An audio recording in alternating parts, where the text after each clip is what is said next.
sallallahu alaihi wa ala alihi wa ashabihi wa man wala. A'udzu billahi minasy syaithanir rajim. Ya ayyuhalladzina amanu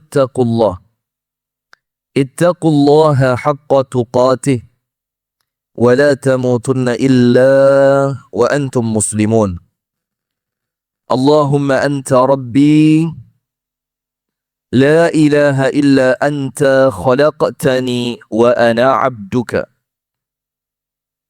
wa ana 'ala 'ahdika wa wa'dika mastata'tu.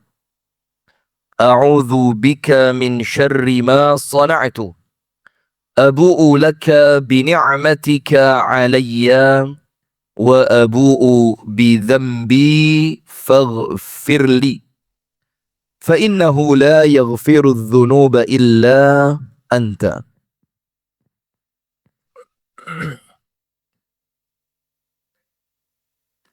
أصبحنا على فطرة الإسلام وعلى كلمة الإخلاص وعلى دين نبينا محمد صلى الله عليه وسلم وعلى ملة أبينا إبراهيم حنيفا مسلما وما كان من المشركين أما بعد. اللهم إنا نسألك علما نافعا ورزقا طيبا وعملا متقبلا. اللهم علمنا ما ينفعنا وانفعنا بما علمتنا وزدنا علما وهدى وتوفيقا آمين يا رب العالمين. Hadirin sekalian, ibu-ibu dan bapak-bapak serta adik-adik dan teman-teman sekalian, jamaah i'tikaf Masjid Muhammadiyah Darussalam, Kecamatan Kasembon, Kabupaten Malang, yang semoga kita bersama senantiasa dirahmati dan diberkahi oleh Allah Subhanahu wa ta'ala. Amin ya rabbal alamin. Dan kepada seluruh pemirsa YouTube Sayap Dakwah TV dimanapun Anda berada, pemirsa Instagram Rifki Ja'far Talib Official, pemirsa TikTok kalau ngajinya tafsir gini ada yang dengerin nggak? Banyak, alhamdulillah. TikTok sukanya kan yang poligami gitu kan. Kalau ngajinya tafsir ini kadang-kadang rotok sepi lah TikTok, tapi insya Allah beda ini. Dan pemirsa yang menyaksikan lewat TikTok dan Facebook, dimanapun Anda berada, yang semoga kita bersama, seluruhnya dari kita, senantiasa mendapatkan rahmat, pertolongan, hidayah, dan taufik dari Allah Subhanahu wa ta'ala. Amin.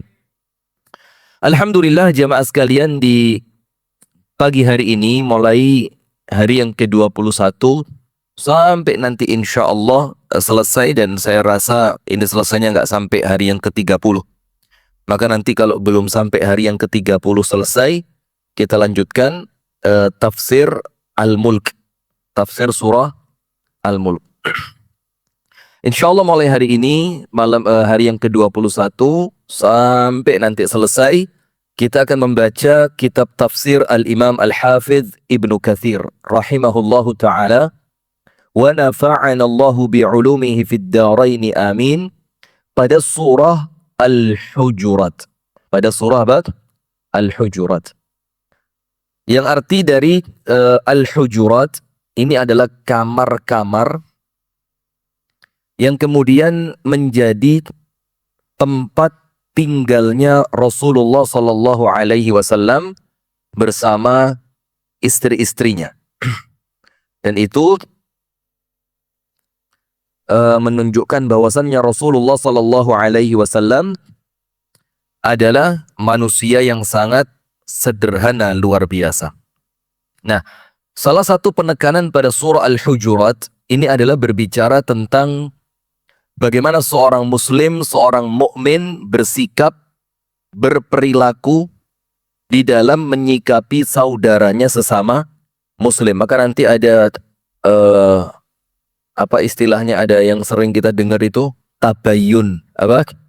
Tabayyun. In ja'akum fasikum binaba'in fatabayyanu. Kalau datang orang fasik bawa berita, maka beritanya diperintahkan sama Allah untuk diapain? Ditabayyun. Tabayyun itu dicek. Nomor satu, siapa yang menyampaikan. Nomor dua, apa yang disampaikan. Nomor tiga, siapa yang menjadi objek pembicaraan itu. Jadi gak main-main. Misalkan cerita begini. Apa? Saya mau nyebut nama Odi saya sekarang. Mau nyebut nama Prabowo gitu gak wani saya sekarang. Barusan ya, itu niat saya begitu tapi kadang keceplosan ya. Misalkan ada begini. Pak Mul. Jangan, masuk bentahun lakoni Pak Mul terus ya, ganti. Oh, iya, kok ada mulnya? Kok kayak ada termul? Sudah, maka misalkan kita sebut aja Pak Fulan gitu ya. Pak Fulan punya lahan sawit sebesar 2000 hektar misalkan. Maka yang perlu kita cek tiga. Yang pertama, yang ngomong siapa?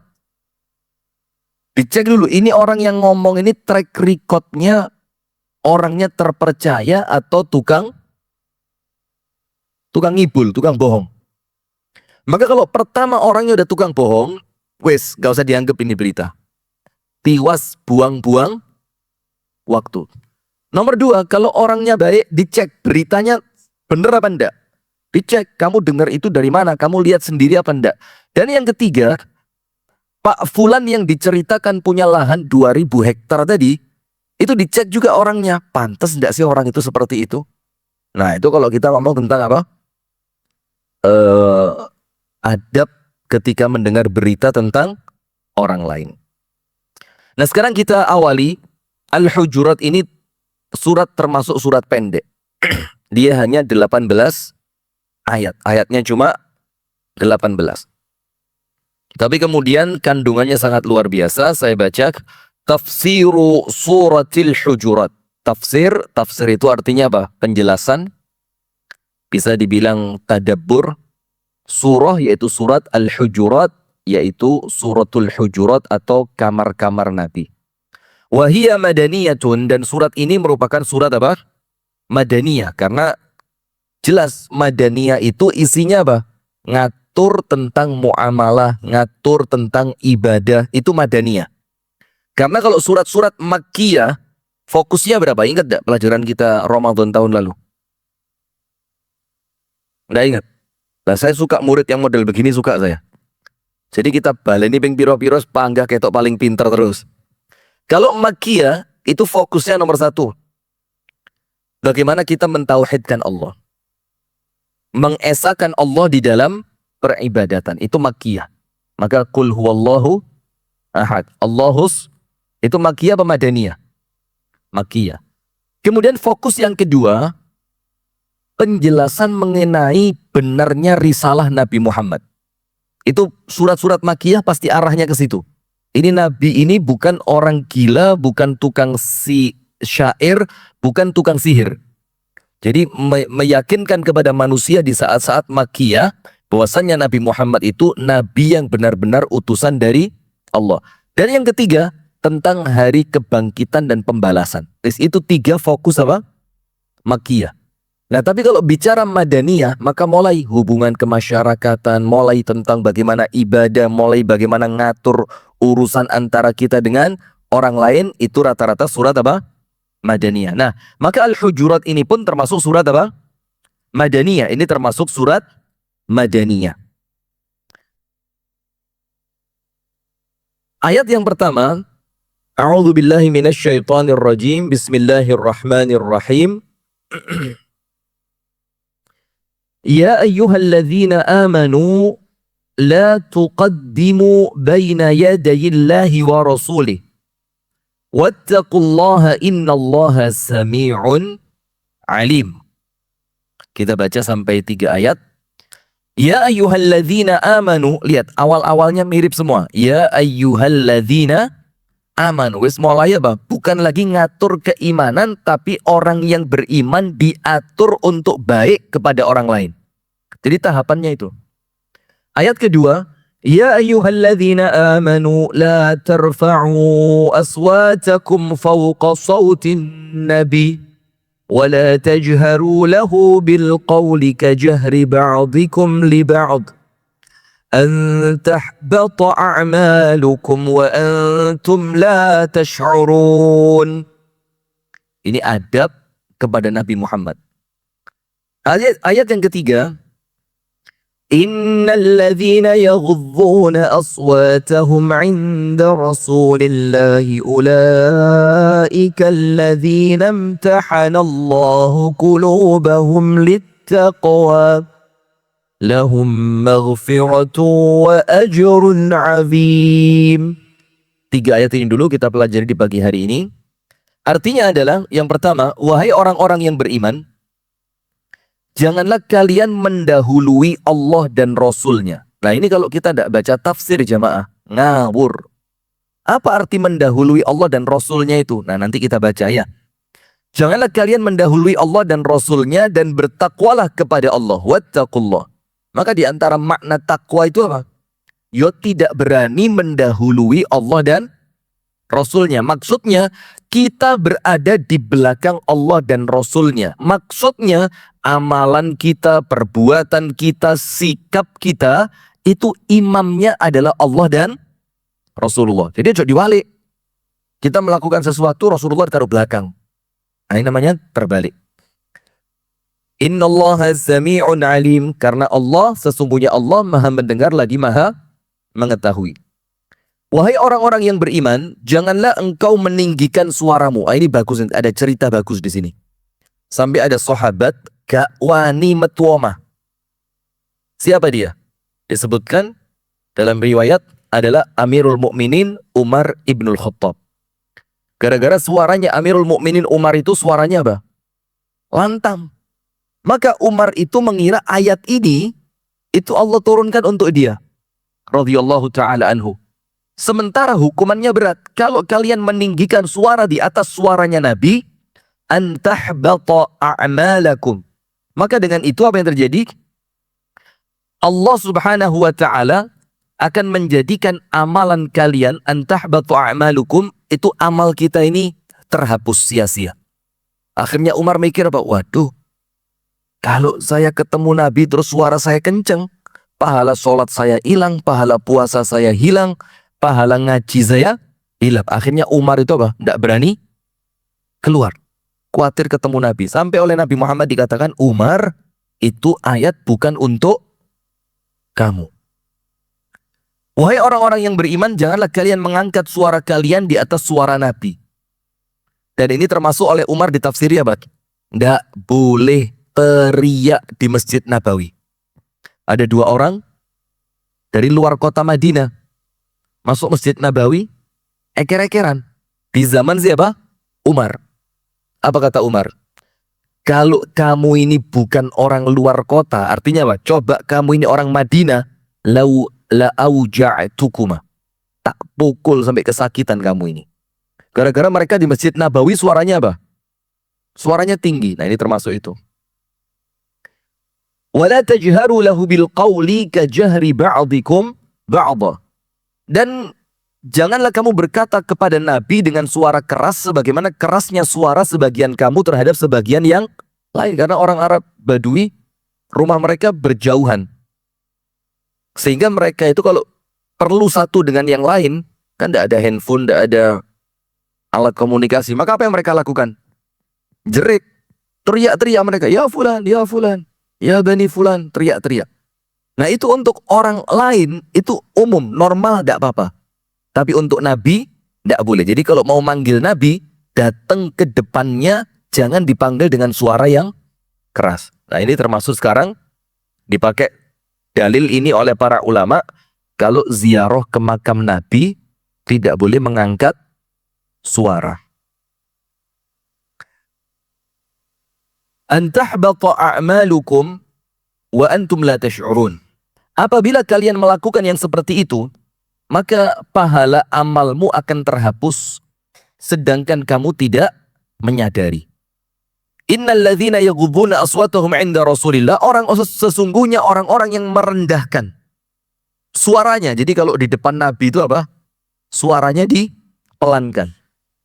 Maka mereka itulah orang-orang yang telah diuji hatinya oleh Allah untuk bertakwa. Maksudnya apa? Yaitulah ciri-ciri ketakwaan orang yang kalau di depannya Nabi ngomongnya pelan. Dan mereka akan mendapatkan ampunan dari Allah dan pahala besar. Pahala besar itu apa? Surga. Pahala besar itu apa? Surga. Nah sekarang kita baca. Hadhihi adabun addaballahu biha ibadahul mu'minina fima yu'amiluna bihi ar-rasul. Maka ayat ini oleh Allah diturunkan sebagai apa? Adab atau apa bahasanya? Kalau di situ apa? Etika sopan santun, adab yang Allah ajarkan kepada orang-orang yang beriman yang berkaitan bagaimana mereka berinteraksi dengan Nabi Muhammad. Itu diatur, ditoto. Kalau kita yang di Jawa, Pak, insya Allah gak perlu diatur itu. Wis insya Allah gawan pabrik sopan itu orang kita ini apa? Itu sudah pengaturan pabrik. Jadi gak usah diutek-utek oleh sopan. Nah cuma untuk orang-orang yang terbiasa dengan suara yang keras, terbiasa dengan sikap yang tidak pakai basa-basi, ya benda. Nah, itu maka perlu ditoto. Nah maka itulah Allah Ta'ala menurunkan awal-awal surat, awal-awal ayat pada surah Al-Hujurat ini. Untuk apa? Untuk Allah mengajarkan etika sopan santun kepada orang-orang yang beriman. Bagaimana cara mereka bermuamalah. Dengan siapa? Dengan Rasulullah Sallallahu Alaihi Wasallam.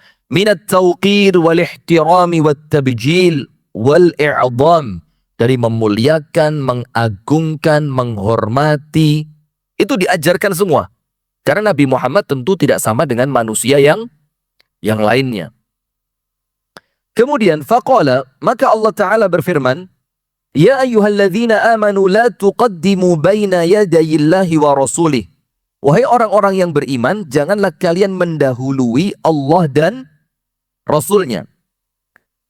Maksudnya adalah la tatasarra'u fil asya'i baina yadayhi. Maka dikatakan di sini, janganlah kalau melakukan apapun di depan Nabi, ojo gerasa gerusu.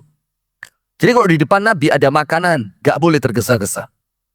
Ada sesuatu yang harus dikerjakan, tidak boleh tergesa-gesa sampai pada akhirnya mengganggu siapa? Nabi. Nah saya mau tanya ini, sekarang kan Nabi Muhammad sudah wafat. Terus ayat ini fungsinya apa? Apa dihapus saja gitu? Apa fungsinya ayat ini?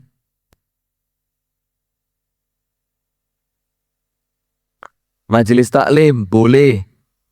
Di depan guru boleh.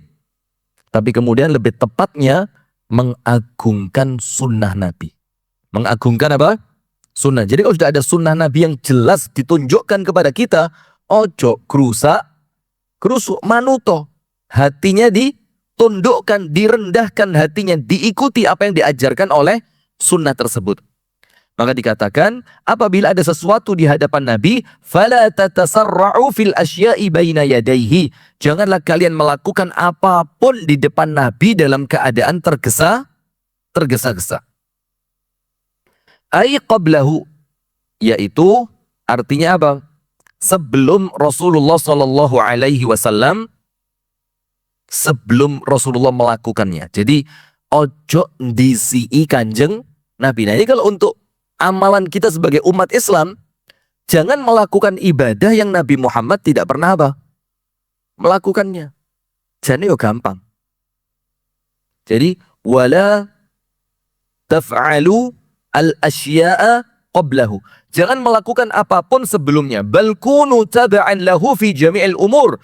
Bahkan yang paling bagus, ikuti saja Nabi itu di dalam semua urusan. Maka artinya apa? Jangan mendahului, maksudnya jangan melakukan sesuatu yang Nabi belum melakukannya. Bahkan yang benar, tunggu Nabi melakukan, setelah itu jadilah apa? Pengikutnya, followernya, pengekornya. Jadi pokok Nabi ngelakoni ya wis, lek Nabi gak ngelakoni ojo sampai DCI. DCI dalam artian apa? Ya, iya. Itu kan bahasa terjemahnya Pak, DCI mendahului. DCI dalam artian jangan sok tahu dengan syariat ini.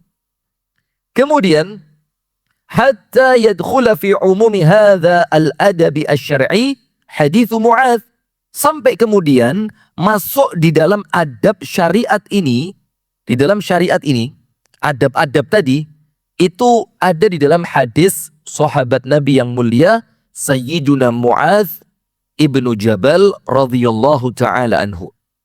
Ketika Mu'adz oleh Nabi Muhammad dikirim kemana? Ke negeri Yaman. Sekarang lihat. Mu'adz ditanya sama Nabi sebelum Mu'adz itu berangkat. Jadi kan sama Nabi Muhammad ditanya dulu, Mu'adz, kamu tahu enggak mau ke negeri mana? Ya tahu ya Rasul, mau dikirim ke negeri Yaman. Kamu tahu enggak orang Yaman itu agamanya apa? Nah, ini menunjukkan apa Pak? Sak durunge dakwah harus observasi. Anda mau dakwah ke siapa? Orangnya bagaimana, keperluannya di situ apa, pakai bahasa seperti apa. Gak moro-moro melbu ceramah mulai rusak wong kampung. Ini tidak mau tahu kadang-kadang kita ya. Ini Mu'adz mau dikirim dakwah sama Rasulullah, diberitahu dulu, kamu ini mau berangkat ke negeri Yaman. Negeri Yaman itu innaka ta'ti qauman min ahlil kitab. Kaum yang mau kamu datangi itu adalah kaum dari ahlul kitab, diberitahu. Lah kita ini tidak pernah tahu kampungnya orang, tidak pernah tahu unggah-ungguh di daerahnya orang, moro-moro melbu ceramah dar der dor.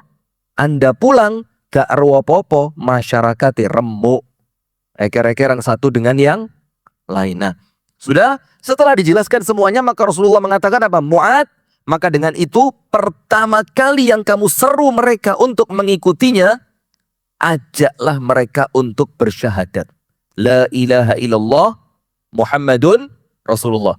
Fa inhum ata'uka bidzalika, kalau mereka nurut dalam perintah tadi, baru suruh sholat. Kalau mereka nurut, baru suruh zakat. Kalau mereka nurut, baru suruh puasa dan rukun Islam yang lain-lainnya. Artinya ada tahapannya. Gak moro-moro melbu kampung, tuas. Ada caranya.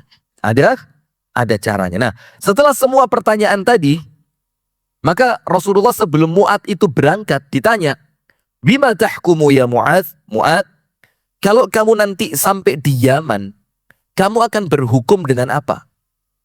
Ditanya, kalau kamu ada masalah, kalau ada pertanyaan, kalau ada sesuatu, maka kamu akan berhukum dengan apa wahai Mu'adz? Qala bi kitabillah. Maka Mu'adz mengatakan, aku akan menggunakan Al-Quran. Itu artinya apa? Mendahulukan Allah. Kalau Qurannya ada, lah kok Qurannya tidak Anda pakai, itu Anda mendahului Allah. Ngerti tidak? Jadi misalkan, orang yang berhak dapat zakat mal berapa? Berapa asnaf zakat itu berapa? La haula wala quwwata illa billah. 9 sekarang ditambah MBG. Dulu kan di Quran 8. Lil fuqara wal masakin kan seterusnya kan? Sekarang ditambah wali MBG. Itu usulannya yang ngusulkan bukan macam-macam loh ini, Pak. Terus pelan-pelan live ini. Bahaya nih, diketok uang kena urusan pasal loh ini. Bayangin. Nah, kalau sudah jelas Qurannya mengatakan asnaf zakat mal itu ada 8. Lah kok kemudian ditambahi 1 yang tidak termasuk di antara 8 ini, itulah yang artinya mendahului Allah. Termasuk yo pantas orang yang ngerti agama ngomong seperti itu. Nah kan begitu, itu artinya mendahului Allah. Maka Mu'adz ibnu Jabal radhiyallahu ta'ala anhu ketika Rasul tanya, Mu'adz, kamu mau berhukum dengan apa? Oh jelas, nomor 1 saya akan berhukum dengan Al-Quran. Rasulullah tanya, qala fa illam tajid, kalau tidak ketemu di Quran bagaimana? Kalau kamu cari ayatnya tentang masalah yang kamu hadapi, tentang pertanyaan yang kamu akan jawab, ternyata di Quran tidak ketemu, apa yang kamu lakukan? Maka Mu'ad mengatakan, qala bi sunnati Rasulillah. Aku akan mengambil hukum dari hadis Nabi. Dari apa?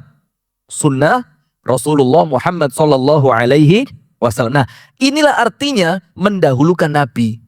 Nah, sekarang kalau dalil hadisnya ada, lah kok kemudian dia mendahulukan omongan manusia dibandingkan petunjuk Nabi, itulah yang diartikan mendahului Nabi. Maka ayat yang pertama mengatakan apa? La tuqaddimu baina yadayillahi wa rasuli. Janganlah kalian mendahului Allah dan mendahului Nabi. Artinya kalau Qur'annya ada ya pakai Qur'an, kalau hadisnya ada pakai hadis. Selama keduanya masih ada, jangan mendahulukan yang lain.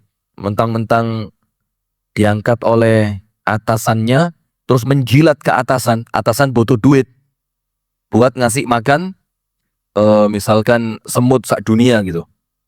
Tapi karena atasan lagi nggak ada duit, akhirnya diotak-atik syariat. Wah, ini rusak ya. Maka Rasulullah mengatakan, fa illam tajid, ini repot Pak. Quran beres, hadis beres. Sekarang fa illam tajid, kalau tidak ketemu di hadis, kamu mau berhukum dengan apa? Nah, ini loh Pak, yang disebut ulama mujtahid. Ulama apa? Mujtahid.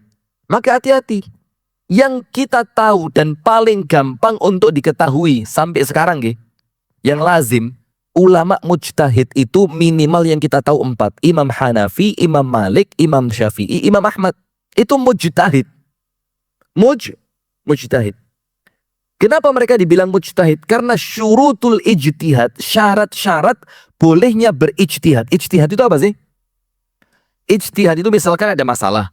Sekarang begini. Dalam fikih Syafi'i, jual beli tidak sah kecuali dengan qabdh. Ngerti tidak? Antum yang di pasar kudu ngerti ini. Jadi jual beli itu tidak dianggap sah kecuali dengan al-qabdhu. Apa al-qabdhu itu? Barangnya kudu dicekel. Itu baru sah.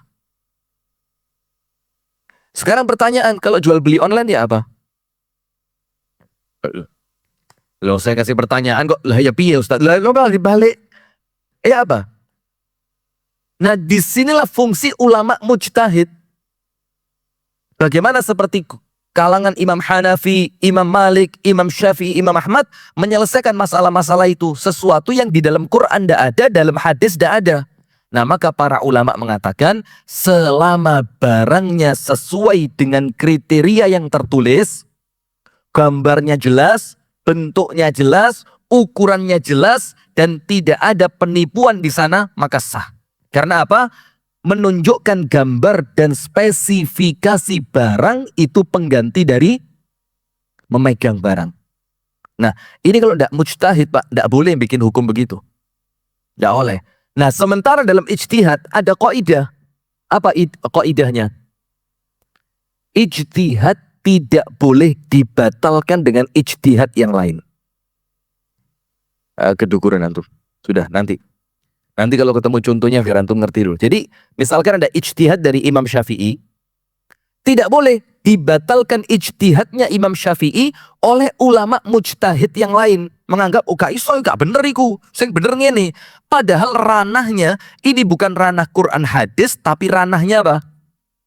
Ijtihad, pemikiran. Maka pemikirannya si fulan tidak boleh dibatalkan dengan pemikirannya si alan. Karena podo-podo hasil pemikiran, kecuali yang sini berijtihad, yang sini bawa dalil. Yang menang yang mana? Nah, yang menang yang membawa dalil. Tapi podo-podo ijtihadnya, maka tidak boleh ijtihad itu membatalkan ijtihad yang lain. Nah, nanti saya kasih contoh. Kata Rasulullah, kalau kamu tidak ketemu di hadis bagaimana? Ajtahidu ra'yi. Wahai Rasul, kalau saya tidak ketemu di Quran, tidak ketemu di hadis, saya akan berijtihad dengan pandangan saya. Oleh Rasul dibenarkan apa enggak? Dibenarkan. Karena apa? Mu'ad sudah pantas. Mu'ad sudah pantas. Kalau belum pantas ya tidak mungkin lah kita ini kudu mujtahid. Imam Syafi'i dikritik. Loh, mas sampean sopo? Ya mbok tahu diri sedidik. Iya, kita ini baca kitab esek fathah keliru kasroh. Kita ini baca nasab keliru dhammah, jer segala macam. Aduh duh. Terus baca bukunya Imam Syafi'inya dikritik. Oh, tapi pada bagian ini Imam Syafi'i kurang tepat. Lulu. Itu kalau guru kok wong kaya ngono tuh merekes lambe ini rasanya. Masya Allah. Sampean sinten. Lo beda kalau ada dalilnya jelas, yo ayo. Nah tapi perhatikan lo, mosok sih Imam Syafi'i nggak ngerti dalil. Dan antum tahu masalah kunut itu, kunut subuh. Kunut subuh itu jamaah dari 4 mazhab. Yang mengatakan sunnah 3. Yang mengatakan bid'ah cuma 1. Antum tahu? Imam Hanafi itu bilang kunut subuh itu bid'ah. Apa? Bid'ah. Jadi kalau Muhammadiyah tidak mau kunut dalam masalah ini, mungkin Muhammadiyah ikut Imam Hanafi. Sementara Imam Malik, Imam Syafi'i, Imam Ahmad semuanya mengatakan sunnah. Terus antum mau ngomong apa? Kunut subuh bid'ah. Nah, di keluasan seperti ini yang kita perlu belajar. Yang kita perlu apa? Belajar. Termasuk menghadiahkan bacaan pahala ngaji kepada orang yang sudah meninggal. Itu malah kewolak-walik. Imam Syafi'i malah bilang tidak sampai, tapi pengikutnya Imam Syafi'i menghadiahkan pahala. Imam Hambali mengatakan sampai, tapi pengikutnya Imam Hambali malah gak tahu ngirim pahala. Lalu antum mau ikut siapa? Baca Quran di kuburan. Oh, dowo Pak. Masalah-masalah ini bukan omongan kita ini Pak. Ini ranahnya ulama. Lo antum buka aja kitabnya Imam Hambali. Penjelasan dalam fikih Hambali, Ar-Raudhul Murbi'. Itu Imam Hambali itu kalau masuk kuburan, bukan masuk kuburan, meninggal masuk kuburan ya. Kalau masuk ke tanah pemakaman, itu Imam Hambali bilang apa? Aku suka kalian menghatamkan Quran di situ. Wacan Quran di kuno, hatamkan Quran itu. Dan niatkan pahalanya untuk sahibul kubur. Dan tertulis, bukan omongan saya, antum buka nanti. Tertulis. Abdullah bin Abbas dinasehati sama bapaknya, antum buka Sahih Bukhari. Dinasehati sama bapaknya. Siapa bapaknya Abdullah bin Abbas? Ya jelas Abbas. Abbas siapa maksudnya? Abbas bin Abdul Muttalib. Itu ngomong ke anaknya, nak, engkau lihat aku mati, bacakan Al-Baqarah di atas kuburanku. Terus antum mau bilang bid'ah gitu? Oh enggak, ini dalam surat Al-Hujurat mendahului Allah dan Rasulnya. Pelan-pelan. Engkau lihat kedukuran lambe panjenengan kesampluk helikopter. Pelan-pelan aja ya. Nah itulah fikih. Itulah apa? Fikih. Gak usah apalagi sekedar melbu kuburan gak nyepot sandal. Bah. Saya pernah kejadian di Kota Batu, kuburan sisir. Ada satu orang ya ketok gayane sik ket awal-awal ngaji. Jadi jangan diceblok nih ya ojo, kesian. Karena dia masih baru apa? Belajar. Cek semangat, biarin dulu ojo gampang dilok nih. Ketika saya masuk kuburan sisir, saya gak ngelepas sendal karena saya tahu betul kuburan sisir itu banyak rontokan pohon yang itu kayak duri kecil itu loh. Yang bulat akeh rine itu loh. Itu jatuh dari pohon. Itu buahnya. Ustaz, antum kan ngerti sunnahnya lepas sendal. Ngerti saya bilang. Tapi menyelamatkan kaki wajib saya bilang. Melepas sendal hukumnya apa? Sunnah. Tapi nyelamat no sikilku teko eri. Itu hukumnya apa? Wajib saya bilang. Dilepas sendalnya dia. Tak jarno be aku. Mau semangat kan ya? Masuk diketok. Sudah. Setelah itu jalan belum 5 meter kira-kira. Mulai jinjit. Seketor mancep siji ya. Nggak lama lagi jalan lagi cep mancep cek. Lama-lama apa? Minggir Pak, duduk nyepotiri. Saya bilang terus no sunnah. Banyak durinya Ustaz. Jadi Masya Allah, lu menungso iku lho subhanallah. Maka nggak usah terlalu ngotot. Itulah kudu ngerti mana prioritas. Ada yang sunnah, ada yang wajib. Nah sudah, maka kata Sayyiduna Mu'adz ibnu Jabal, ajtahidu ra'yi.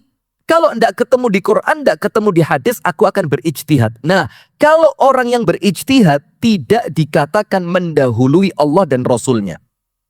Kenapa? Karena memang dari awal dia tidak menemukan itu di dalam Al-Quran dan tidak menemukan pula di dalam hadis. Faham ya? Nah, sudah. Kemudian saya lanjutkan. Kemudian, فَضَرَبَ فِي صَدْرِهِ فَقَوَقَالَ, maka Rasulullah langsung menepuk-nepuk dadanya Sayyiduna Mu'adz bin Jabal, ditepuk-tepuk kata Rasulullah. Artinya Rasulullah itu, kamu keren. Kemudian Rasul mengatakan, Alhamdulillahilladzi waffaqa Rasulullah sallallahu alaihi wasallam lima yarda, kok gitu tulisannya di sini. Alhamdulillahilladzi waffaqa Rasulillah. Alhamdulillahilladzi, segala puji bagi Allah, waffaqa Rasulillah, yang menjadikan tepat pilihannya Rasul. Jadi utusannya Rasul ini, Mu'adz ini, oleh Allah diberi petunjuk kepada kebenaran. Lima yurdi Rasulullah, pada sesuatu yang menjadikan hatinya Rasulullah itu ridho. Jadi maksudnya Rasul apa? Mu'adz ini pilihannya Rasul yang tidak mengecewakan. Dan jawabannya Mu'adz itu menjadikan Nabi Muhammad merasa ridho. Benar, berarti nomor satu Quran dulu. Lain di Quran gak ketemu. Hadis. Di hadis gak ketemu. Ijtihad. Tapi ingat, tidak semua orang Islam boleh berijtihad. Tak kasih contoh. Begini.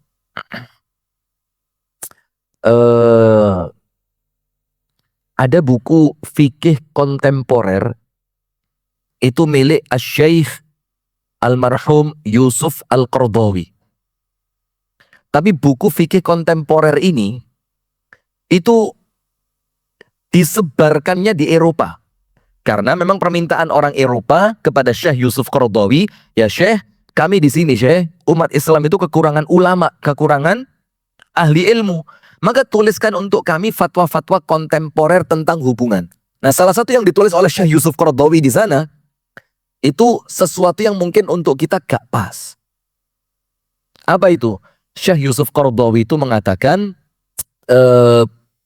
saya lupa,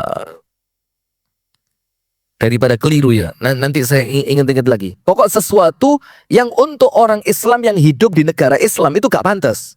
Saya kok lupa contohnya, astagfirullah. Nah tapi, setelah kita tahu ternyata Syekh Yusuf Qaradawi itu seorang mujtahid, beliau memiliki syarat-syarat ijtihad, dan buku tersebut memang disebarkan di Eropa yang memang mayoritas non-muslim. Maka akhirnya orang merasa bahwa, oh yo gak apa-apa lek ngono. Bukan berarti Syekh Yusuf Qaradawi itu akan mengingkari hukum Islam. Nah, nanti insya Allah saya kok lali tiba-tiba contohnya ya. Kemudian setelah itu, waqad rawahu Ahmad wa Abu Dawud wa Tirmidzi wa Ibnu Majah. Dan ini diriwayatkan oleh Imam Ahmad, Abu Dawud dan Ibnu Majah. Fal gharadu minhu annahu akhara ra'yahu wa nadharahu wa ijtihadahu ila ma ba'da al-kitab was sunnah. Dan maksudnya hadis ini apa? Kok digunakan untuk menafsirkan ayat pertama, la tuqaddimu baina yadayillahi wa rasuli.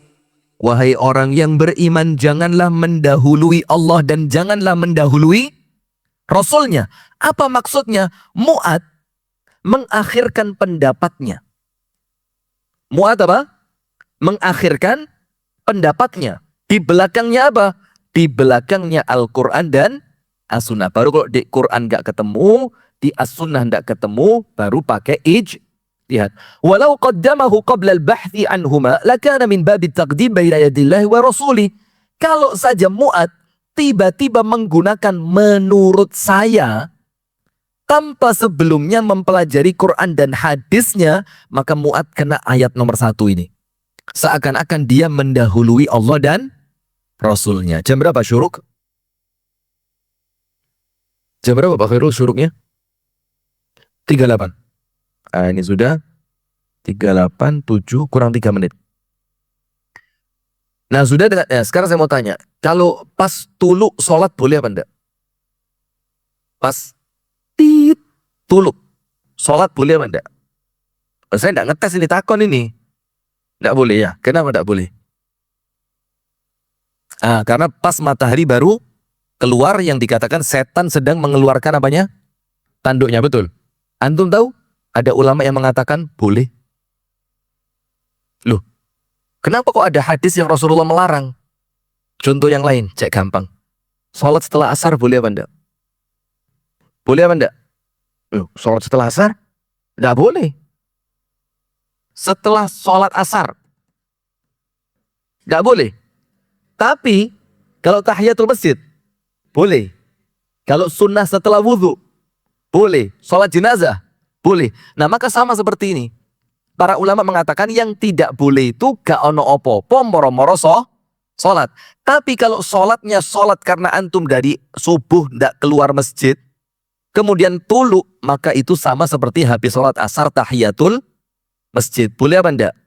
Boleh. Nah, walaupun ulama yang lain mengatakan lebih utama ditunda beberapa menit untuk apa? Menghindari khilaf. Ya itu fikih, Pak. Jadi fikih itu kalau belajarnya cuma satu, enggak apa-apa, boleh.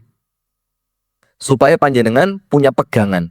Tapi kalau belajarnya masih satu model, ojo gampang nyalah nih wong liyo. Nanti kalau ternyata punya orang juga bener, mali kisinan. Mali apa? Kisinan. Jangankan saya sekarang. Dengerin ceramah saya di YouTube 10 tahun yang lalu. Wih, isim saya, Pak. Malu. Tak pikir gaya tok hari gila ceramah. Itu baru 10 tahun yang lalu. Dan apalagi lihat gayanya pakai sorban. Waduh, delok saiki kisinan sendiri saya. Sudah.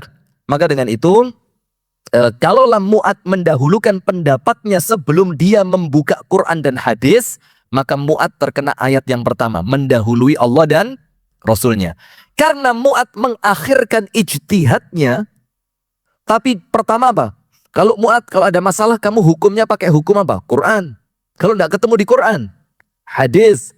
Kalau tidak ketemu di hadis, aku berijtihad. Maka Rasulullah bilang apa? Keren kamu. Nah, maka dengan itu, itulah menafsirkan janganlah mendahului Allah dan Rasulnya. Baik jamaah sekalian, insya Allah kita lanjutkan nanti pukul 9:30. Jadi sekarang tidak jam 9. Jam berapa? 9:30 sampai jam 11. Tujuannya apa?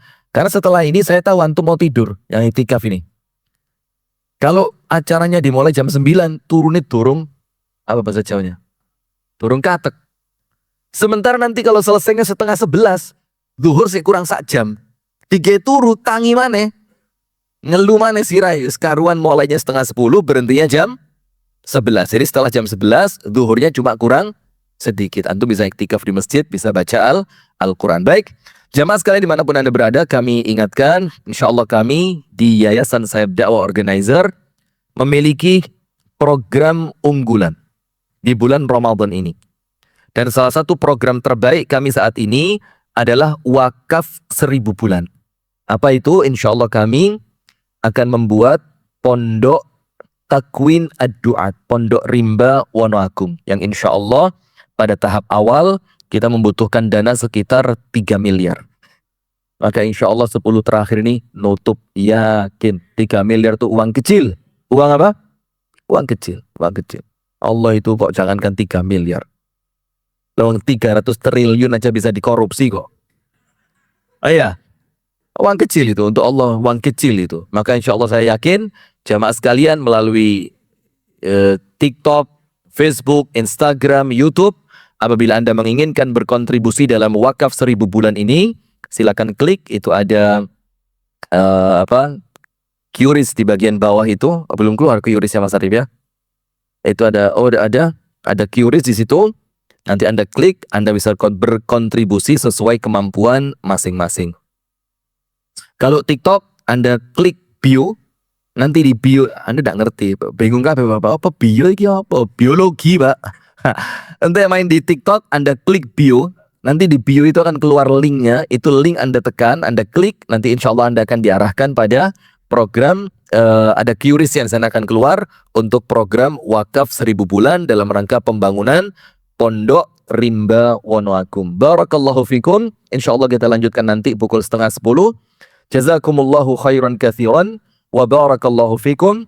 Subhanakallahumma wa bihamdika asyhadu an la ilaha illa anta Astaghfiruka wa atubu ilaik. Kurang dan lebihnya saya mohon maaf. Assalamualaikum.